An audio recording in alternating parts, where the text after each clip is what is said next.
What is up, everybody? This is Keith Jameson. Go back Gator Guy 231 across the DFS industry. It is Wednesday, February 24th. Here to break down Wednesdays. Now, this is Wednesday twice, but just if you're like me, you're a real estate agent by trade, and you forget what day of the week it is. It's always a good reminder. But we're breaking down the two-game Champions League slate. Hope you did well on Tuesday. I hope you had plenty of Bayern. I mean, I think that we went over the fact that that was the game to stack. I mentioned that Chelsea and Atletico might be a low-scoring game, and how if you got some goals out of it, maybe you would be, have huge leverage. That's what happens when you try to make like a bold GPP move. Like sometimes exactly what you expect to happen, which both games went kind of as expected.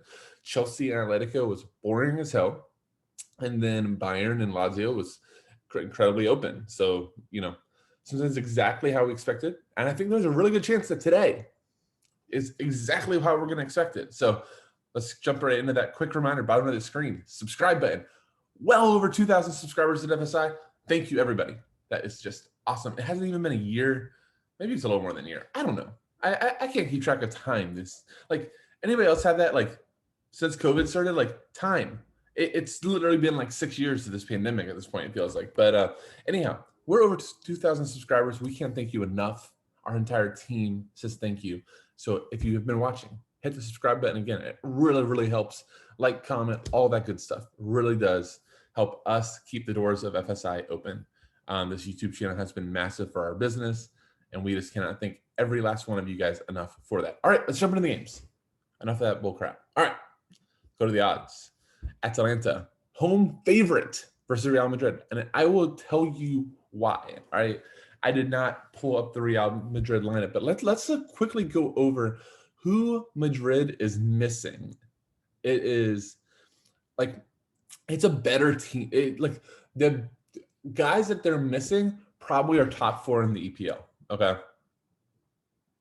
They are going to be without Karim Benzema, one of the top 10 strikers in the world. Arguably, he and Toni Kroos, I would call the two most important players for Real Madrid. So they're without him, without Sergio Ramos. Maybe he's number 3 and most important. No Eden Hazard. I mean, shocker there. No Rodrigo. No Marcelo. That might be a good thing.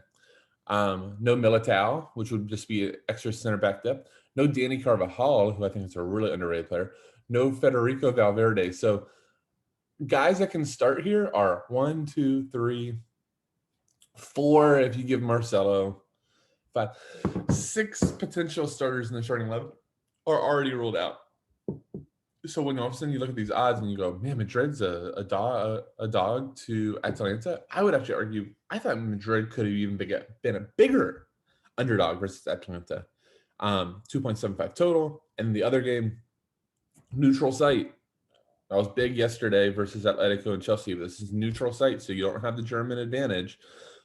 City, I don't have my phone. Let's just see real quick. I do have my phone.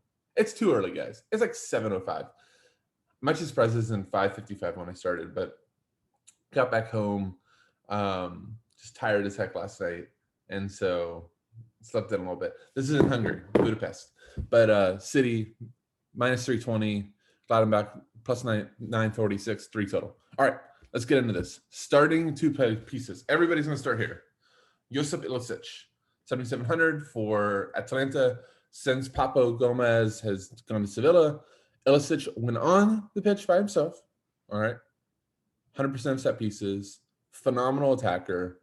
One of the highest points per minute DK scorers in the world. The only thing about Ilicic that sucks, he just never plays 90. I hope he does because I'm going to play him. He's forward eligible, sub 8K.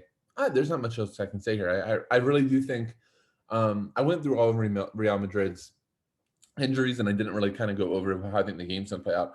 Look, I think that Atalanta is going to go like, this is our opportunity. We've got them on the ropes. This is our chance to move ahead in Champions League again, pull off a big upset. It's not even like really like an upset. It's like an optic upset, right? Like Atalanta beating Real Madrid and the Champions League and advancing.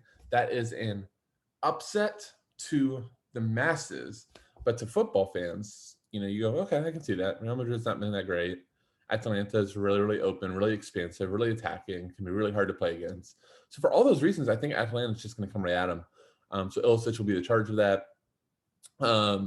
You know, if you really want to start getting GPP here, you know, playing a guy like, I think up top, they're going to play Zapata and Muriel together with Ilicic in the hole, so in that spot right behind the striker, or they'll play Ilicic with Zapata and then like Pacino or one of these other guys. Let me see what like Sofa has. That's just the easiest app. I know SofaScore gets a lot of crap. I love it.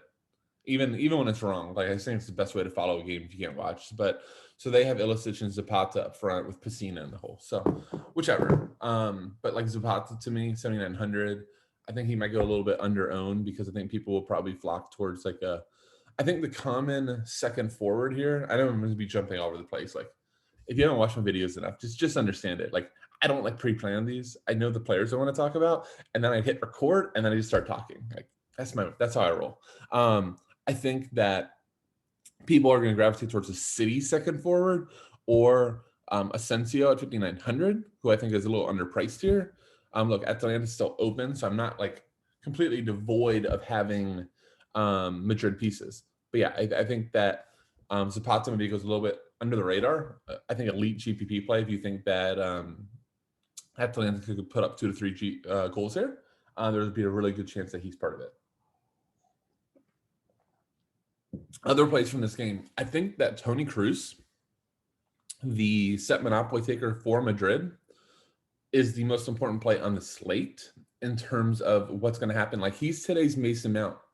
Mason Mount was fine last game. He had the quick yellow, but still got to like 9, 10, 4. You took out the yellow, so it put him to like 7.5 or 8, whatever it was. And if he gets that assist, a lot of stuff changes. You know, someone in our chat, I thought it was really, really funny. I don't even know if I reacted to it. I was driving, but somebody said, you can shoot the ball. I'm probably going to like say this wrong, but I was like, you can shoot the ball from like 50 yards, miss the goal by 30 yards, and you get a shot. But you make a pass and it just nicks off of a defender, and Opta doesn't give the assist. So it's kind of tilting. That was a swing of 7 because you don't get the shot, assist, or the assist. So if you had Mason Mount like myself, you know that was tough. But today, Toni Kroos is Mason Mount in a less attacking role and as a bigger dog. So you know, in cash, I think that he's going to be pretty popular. Toni Kroos is a class player. Monopoly set pieces. I think it makes all the sense in the world. But if you don't play him, I think it immediately maybe makes you on a little bit of contrarian construction. And I think Toni Kroos is the type of player that can show up and have like 7 or 8 DK. And if you have him, you have to go, okay, that's kind of what I signed up for. But without a goal or assist, it's really hard in this matchup maybe to see him getting like 15 or 16, especially with Asensio. Asensio, you know, every once in a while we'll steal a set piece or two. So yeah, I think Toni Kroos just in a lot of ways is the like decision point in the slate. Like for me, I'm going to be more into like going and paying 900 more for Phil Foden. Even with KDB back, I think Phil Foden still takes some set pieces. I still think he's a very attacking player versus Gladbach. I'll talk about that game in a second. But again, Kroos, that decides the slate. All right, let's just talk about some other plays in this game.